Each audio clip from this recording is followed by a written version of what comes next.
Bonjour à toutes et à tous. J'aimerais revenir ici sur l'exercice 18 que nous avons déjà fait, déjà résolu, mais pour lequel nous avons laissé une question en suspens et c'est sur cette question que j'aimerais justement revenir. Donc l'exercice 18 qui se trouve à la page 5 de votre série d'exercices. Je vous rappelle le contexte. Il s'agissait de calculer la force qui s'exerçait sur l'écoutille d'un sous-marin lorsque cette écoutille et le sous-marin se situent à une profondeur de 100 mètres. Et puis donc, on a répondu à cette question, on va juste revenir sur les étapes principales du calcul, mais il y avait une autre question qui était « Avez-vous tenu compte de la pression exercée par l'atmosphère ?» C'est ce qu'on appelle la pression atmosphérique, qui elle s'exerce à la surface de l'eau. Alors, la correction, bref rappel de ce qui s'était passé, nous avions considéré, je vais mettre ça un peu plus gros quand même, tac, comme ça, voilà. Nous avions considéré que l'écoutille était donc un cercle, un disque, donc pour calculer sa surface, on fait pi fois r carré, où r c'est le diamètre sur 2 au carré, sachant que le diamètre était de 70 cm, ce qui fait 0,7 m, on avait pu calculer la surface de l'écoutille, 0,385 mètres carrés.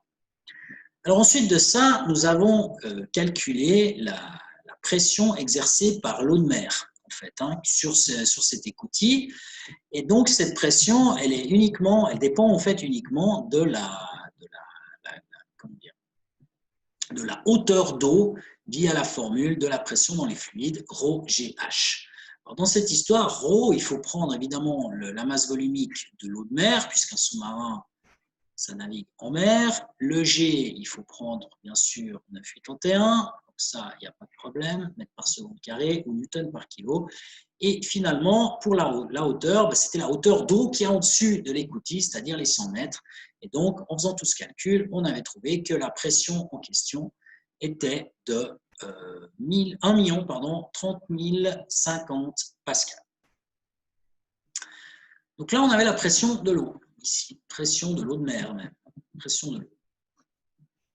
Alors, ensuite, donc on reviendra sur cette histoire de pression de l'eau. Ensuite, on avait abouti le calcul en reliant la pression avec la force, sachant par définition que la pression, c'est la force divisée par la surface. Nous, on veut la force, donc on fait fois la surface, et on avait donc cette formule ici, force égale pression fois la surface.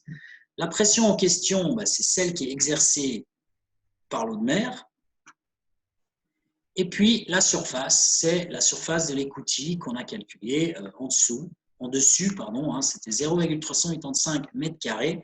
Et donc au final, on a déterminé cette force et on a trouvé qu'elle valait 396 410 newtons.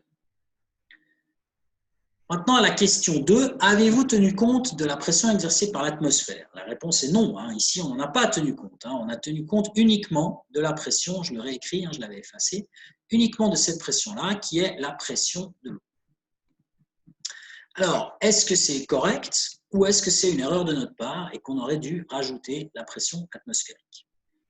Eh bien, la réponse, c'est qu'on a bien fait de faire comme on l'a fait, puisque la pression atmosphérique, en réalité, c'est vrai qu'elle s'exerce sur l'écoutille. On aurait pu en tenir compte, mais je vais vous expliquer pourquoi on a bien fait de ne pas en tenir compte. Je vais dessiner là en dessus, je vais remonter un petit peu là, voilà. Je vais redessiner sur cette partie droite ici un sous-marin. Donc on a ici le sous-marin, truc un petit peu comme ça, avec une partie là, l'écoutille, et puis le dessous du sous-marin, comme ceci. Voilà. Et puis maintenant, je dessine l'eau, le niveau de l'eau qui est là. Ça, c'est le niveau de l'eau de mer. Donc, ce qui est intéressant pour nous, c'est de considérer la colonne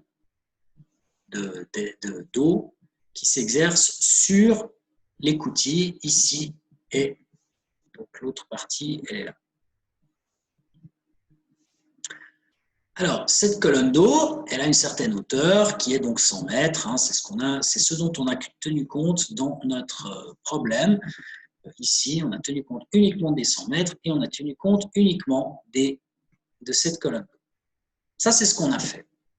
Maintenant, si on s'intéresse à la pression atmosphérique, il est clair que la pression atmosphérique, elle s'exerce ici, ici, ici, et ici, et là, partout, en fait, hein, partout à la surface de l'eau. Ça, c'est la pression atmosphérique. Donc, en réalité, la pression qu'on aurait dû prendre en compte, c'est la pression de la colonne d'eau,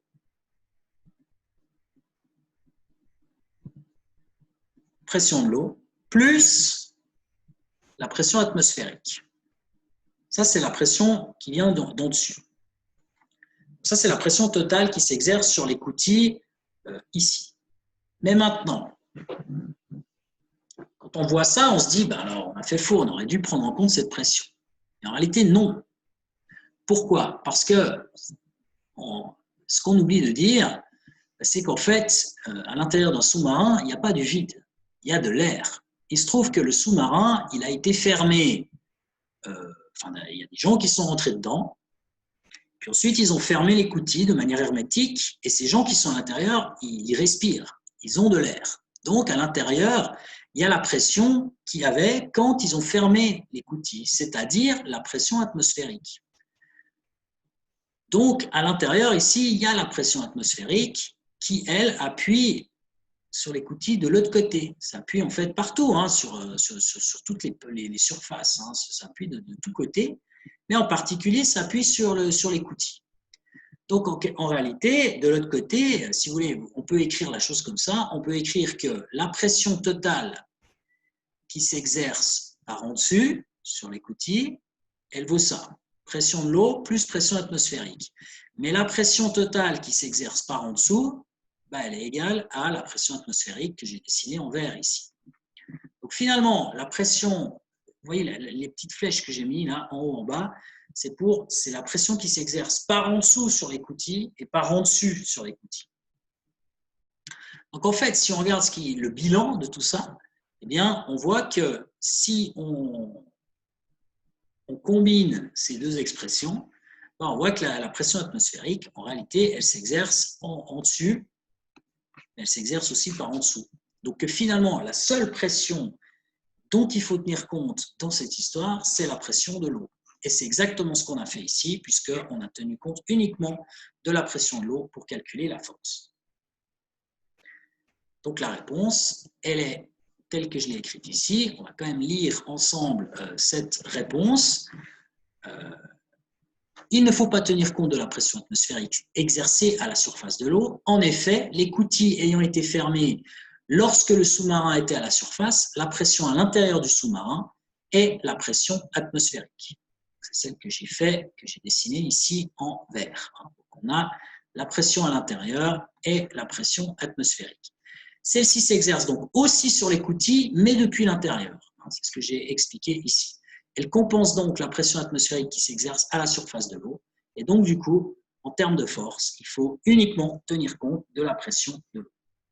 Si ce sous-marin n'était pas dans l'eau, il y aurait la pression atmosphérique à l'intérieur et la pression atmosphérique à l'extérieur. Du coup, la porte et l'écoutille ne subiraient aucune force. Il n'y aurait pas de force sur elle. Il y a une force que parce qu'elle est sous l'eau.